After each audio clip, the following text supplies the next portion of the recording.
Handbag तयार करण्यासाठी आपण हे कापड नॉन ओव्हनला जोडून घेतलेले आहे। रुंदी 9.5 इंच आणि लांबी 18 इंच घेतलेली आहे या कापडाची। आता प्रथम आपण 2 इंचावरती खूण करून घेऊया आणि हा भाग आपण कट करून घेऊ। आपण बॅगला एक पॉकेट तयार करणार आहोत, त्यासाठी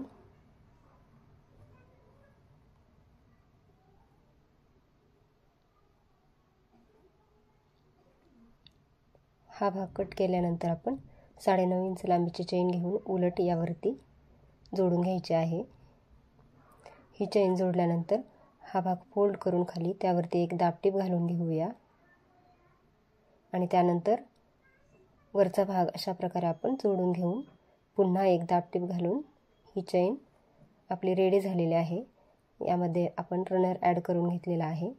आता आपण पॉकेट बंद करण्यासाठी 9.5 इंच रुंद आणि 7 इंच लांबीचं हे उंचीचं नॉन ओव्हन घेऊन चारही बाजूंनी आपण याला शिलाई करून घेऊया। शिलाई केल्यानंतर आपलं हे पॉकेट तयार झालेले आहे। बॅगसाठी आपण आता बंद तयार करून घेऊ। बंद तयार करण्यासाठी 1 बाय 18 इंचाचं नॉन ओव्हन आणि 3.5 बाय 18 इंचाचं हे कापड घेतलेले आहेत 2 पीस। प्रथम आपण कापड खाली ठेवून त्यामध्ये हे नॉन ओव्हन ठेवायचं। अर्धा इंच एका बाजूने एकदा फोल्ड आणि पुन्हा एकदा फोल्ड करून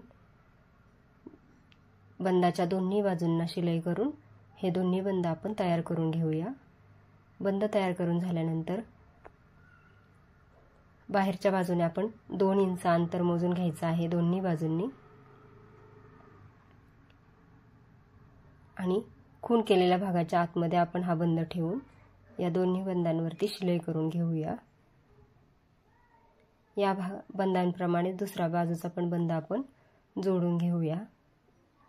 आता हे दोन्ही बंद आपले जोडून झालेले आहेत। आता आपण साइड पार्ट तयार करणार आहोत, त्यासाठी आपण त्याचा बॉटम 2 इंच रुंदीचा ठेवायचा आहे। त्यामुळे यावरती आपण 2 इंच अंतर मोजून घ्यायचं आणि वरचं अंतर आपण मोजून घेऊया। हे अंतर आपलं 7 इंच आलेलं आहे आणि दोन्ही भागांमध्ये आपला शिवण्यासाठी अर्धा इंच जाणार आहे। त्यामुळे 5 बाय 8 इंचाचं आपण हे 2 पीस साइड पार्टचे कट करून घेतलेले आहेत। आता प्रथम वरच्या भागाला आपण चेन जोडून घेऊया। ही चेन उलट ठेवून यावरती जोडून घेतलेली आहे आणि हा भाग उचलून असाच दुसऱ्या भागावरती ठेवून शिवून घेऊया चेनचा भाग। ही चेन जोडून झाल्यानंतर दोन्ही पार्ट वेगवेगळे करायचे आहेत चेनचे आणि हा भाग असा फोल्ड करायचा, बंद बाहेरच्या बाजूला ठेवायचा आणि यावरती एक दाबटीप घालून घ्यायची दोन्ही बाजूंना। दाबटीप घालून घेतल्यानंतर आता आपण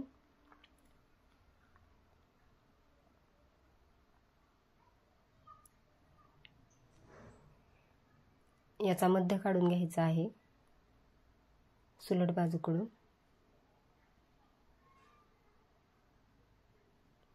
मध्यापासून आपण आता 2-2 इंच अंतर दोन्ही बाजूंना मोजून घ्यायचं। तेवढ्या आकारात आपण साइड पार्ट जोडणार आहोत। या बाजूप्रमाणेच दुसऱ्या बाजूला पण आपण खूण करून घेऊया। आता साइड पार्टला आपण आकार देऊन घेऊया। त्यासाठी आपण हा पार्ट फोल्ड करून घ्यायचा आणि वरच्या बाजूला आपण अर्धा इंच अंतर ठेवायचं आहे आणि पट्टीच्या सहाय्याने हा तिरका आकार आपण देऊन घेऊया।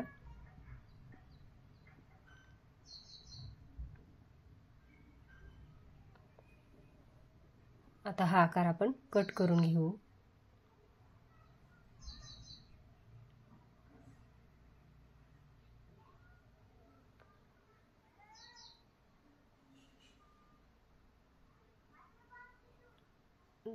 याच आकारात आपण दुसरा पार्ट पण कट करून घ्यायचा आहे। दोन्ही पार्ट आपले आता कट करून शिवून घेतलेले आहेत साडीचे भाग। आता आपण या वरच्या चेनच्या भागात रनर जोडून घेऊया। आता एकदा रनर आपण हा जोडून बाहेर काढून घ्यायचा आहे आणि पुन्हा यातून ओवून मध्यावरती आणून ठेवायचा आहे।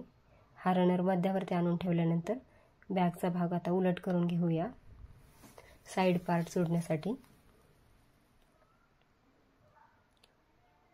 आता आपण जो मध्य काढला होता त्यावरती हा साईड पार्टचा पण आपण अगोदर मध्य काढून घेऊया.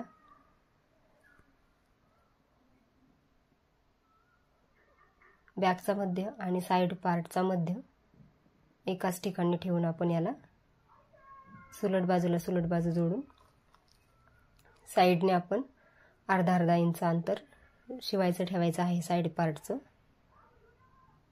हे अर्धा इंच अंतर आणि दुसऱ्या बाजूचं अर्धा इंच अंतर शिवायचं ठेवून आपण हा भाग आता वरचा आपण असा जोडून घ्यायचा आहे.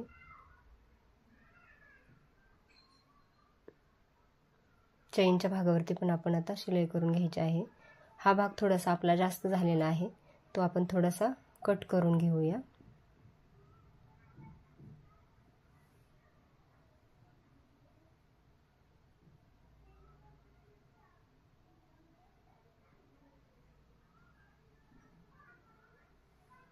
व्यवस्थित ॲडजस्ट करून आपण दोन्ही साईडचे भाग जोडून घेतलेले आहेत आणि जास्त झालेला वरचा भाग आपण कट करून घेतलेला आहे. चैनच्या भागावरती पण आपण व्यवस्थित शिलाई करून घेतलेली आहे. आपल्याला आवश्यक असल्यास आपण बाहेरचा हा शिवलेला भाग बंदिस्त करून घेऊ शकतो. 2 इंच रुंदीची किंवा 1.5 इंच रुंदीची पट्टी घेऊन. आता आपण ही बॅग सुलट करून घेऊया.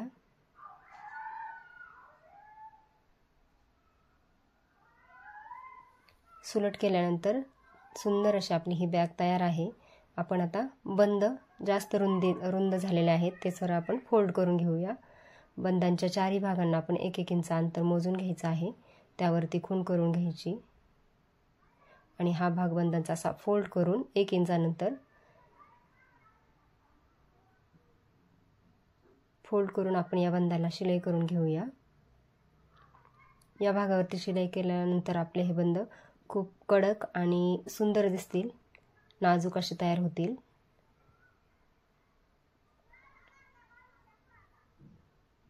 आता हे दोन्ही बंद आपण तयार करून घेतलेले आहेत आणि सुंदर अशी आपली ही बॅग तयार झालेली आहे. बाहेरच्या बाजूला एक कप्पा, आतमध्ये पण या बॅगला भरपूर स्पेस आहे. बॉटम पण खूपच सुंदर तयार झालेला आहे. ही बॅग आपण शोल्डर बॅग किंवा हँड बॅग म्हणून सुद्धा वापर करू शकतो, कारण बंद जास्त उंचीची घेतल्यामुळं ही शोल्डरला पण अडकवून आपण हिचा वापर करू शकतो. व्हिडिओ इथपर्यंत पाहिल्याबद्दल खूप खूप धन्यवाद.